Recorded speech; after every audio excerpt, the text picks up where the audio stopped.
اچھا، تو مفہوم کی تعریف کیا ہے؟ ما حصل فی الذہن، ما حصل فی الذہن، کہ جو چیز بھی ذہن میں حاصل ہو کیا ہے؟ مفہوم ہے۔ اب یہ مفہوم اگر کثیرین پر صادق آئے تو یہ کلی ہے، اگر کثیرین پر صادق نہ آئے تو یہ کیا ہے؟ جزئی ہے۔ اچھا، یہ جو کلی ہے یہ خارج کے اعتبار سے دو قسم پر ہے، یا تو ممتنع الافراد ہے یا ممکن الافراد ہے۔ ممتنع الافراد کی مثال جیسے شریک باری تعالی، یہ ایک کلی ہے لیکن خارج میں اس کا کوئی فرد نہیں ہے، ممنوع ہے۔ اور یا یہ کلی ممکن الافراد ہے۔ جب ممکن الافراد ہے تو اس کی چار قسمیں ہیں، کیونکہ یا یہ ممکن الافراد ہے لیکن اس کا کوئی فرد خارج میں نہیں ہے، جیسے عنقا ایک پرندہ ہے، ایک کلی ہے، خارج میں اس کے افراد ہو سکتے ہیں لیکن موجود نہیں ہے، تو ممکن الافراد ہے لیکن خارج میں کوئی فرد نہیں ہے۔ ممکن الافراد ہو اور خارج میں صرف ایک فرد ہو، جیسے واجب باری تعالی، واجب الوجود، کہ واجب الوجود صرف ایک فرد خارج میں موجود ہے، اگرچہ یہ کلی ہے، ذہن میں کثیرین پر صادق آ رہا ہے لیکن خارج میں صرف اس کا ایک ہی فرد ہے۔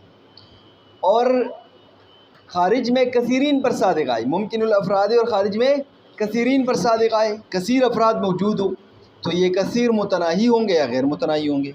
متناہی کی مثال جیسے 7 ستارے یا 11 ستارے، اور لا متناہی کی مثال معلومات باری تعالی۔ اچھا، پھر آگے دو کلیوں کے درمیان نسبت، ایک کلی کی دوسری کلی کے ساتھ کیا نسبت ہے؟ تو اگر دونوں میں تضادی کلی ہے تو یہ تباین کی نسبت ہے، اگر تصادقی کلی ہے تو یہ تساوی کی نسبت ہے، اگر جانبین سے تصادقی جزئی ہے تو یہ عموم خصوص من وجہین ہے، اگر جانب واحد سے تصادقی کلی ہے اور جانب ثانی سے تصادقی جزئی ہے تو یہ عموم خصوص مطلق کی نسبت ہے۔ اچھا، ان چاروں کی نقیضوں کے بارے میں کیا ہے؟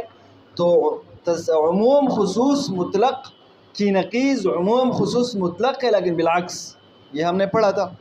اور تساوی کی نقیض تساوی ہے، عموم خصوص من وجہین کی نقیض تباین جزئی ہے، اور تباین کی نسبت کی نقیض بھی کیا ہے؟ تباین جزئی ہے، تباین جزئی ہے۔ اس کے بعد ایک فائدہ ذکر کیا تھا انہوں نے کہ ایک ہے جزء حقیقی اور ایک ہے جزء اضافی۔ تو جزء اضافی کی تعریف کیا کی تھی؟